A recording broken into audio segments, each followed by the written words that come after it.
Isang dating kasapi ng Communist Terrorist Group o CTG ang voluntaryong sumuko sa mga otoridad at nagpasyang talikuran ang kilusang armado upang tahakin ang mapayapang pamumuhay.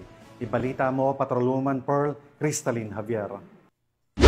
Nagpasloob sa pamahalaan ang dating miyembro ng Communist Terrorist Group sa mga tauhan ng Bulacan 2nd Provincial Mobile Force Company sa Barangay Sampaloc, San Rafael, Bulacan.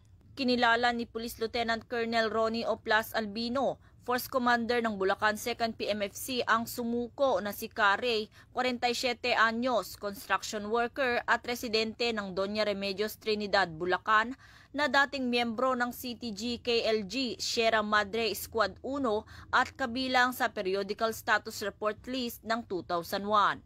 Inilahad ni Carey na taong 1997 nang siya ay nirecruit ng isang kajimi at napilitang sumali sa kilusan dahil sa matinding kahirapan.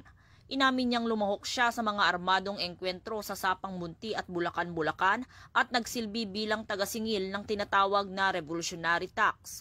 Tuluyan siyang kumalas sa kilusan noong 2002 upang bumuo ng sarili niyang pamilya. Kasabay nito, isinuko rin niya ang isang caliber 38 revolver na baril na walang serial number.